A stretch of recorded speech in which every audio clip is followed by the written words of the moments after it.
I would like to invite you to join us for our ICF virtual conference called The Voyage Continues, July 23 through 25 later this summer, beginning at 6 p.m. London time each day.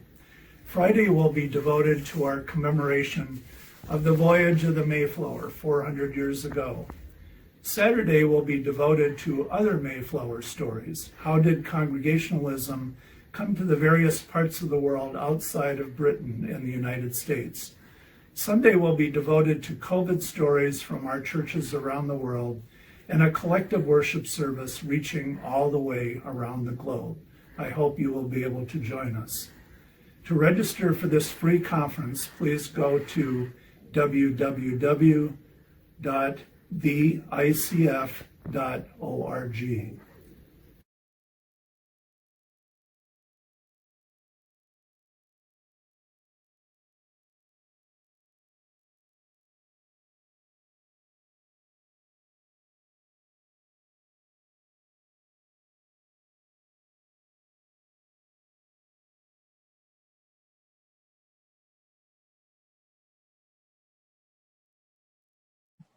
Did you know that the first enslaved people actually came over before the Pilgrims? And that was in 1619, and the Pilgrims came in 1620.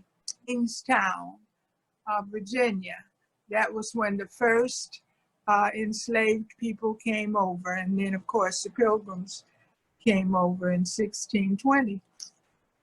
So yeah, the difference is, of course, we came over, and how we came in the hold of the boat, yes. and the Pilgrims came on the decks. Yes. So there's a little story that goes with it, and that was that the master, if you will, people were escaping. People were being missed. The enslaved people were being missed. And he said one day that they just got away so slick. It was almost like they got on some kind of underground railroad and escaped. And that's where the term is supposed to have come from. But actually, it was just a system of trailways and routes that they used to get from one place to another place. And there were various different houses that they went to and so forth. And they called it underground, really, because it was not open and obvious so that people could see it. That's what the term really means. One of the most important stations in Detroit was headed by Seymour Finney, owner of Finney's Hotel at Woodward and Gratiot, with the hotel barn at State and Griswold. At first, there was a profound secrecy about the goings-on, but Seymour continued to do all he could as he considered slavery contrary to justice and humanity. The basement of First Congregational Church at Fort and Wayne Street was used to hide refugees en route to boats at the foot of Wayne Street, known now as Washington Boulevard, smuggling them across to Windsor.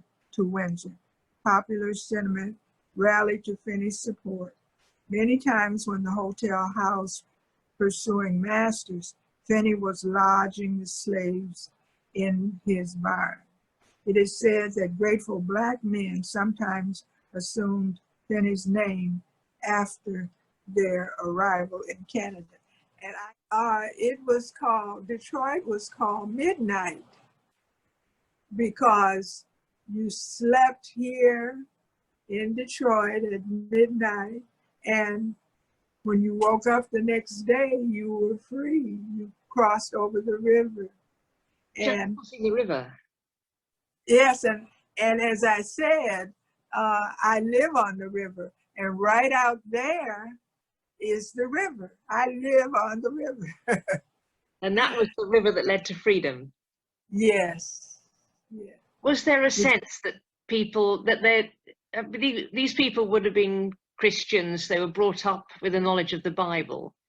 Was there a sense that it's not just physically becoming free, but actually reaching a kind of promised land, a chance to make a new life and to begin over again? Yes, there was. Well, you must understand what slavery is. Slavery, and I looked it up just before, a few minutes ago. Slavery is involuntary subjugation of one person to another, complete control of another, absolute control. You can do whatever you want to that person. Can you imagine what that must have felt like? To not own yourself, to have someone be able to beat you or shoot you or whip you.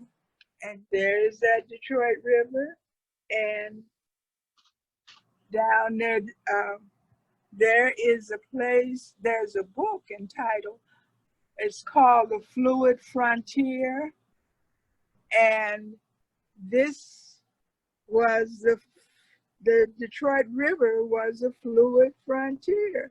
It was the way for people to go from here in the United States across that little short span of that river to freedom.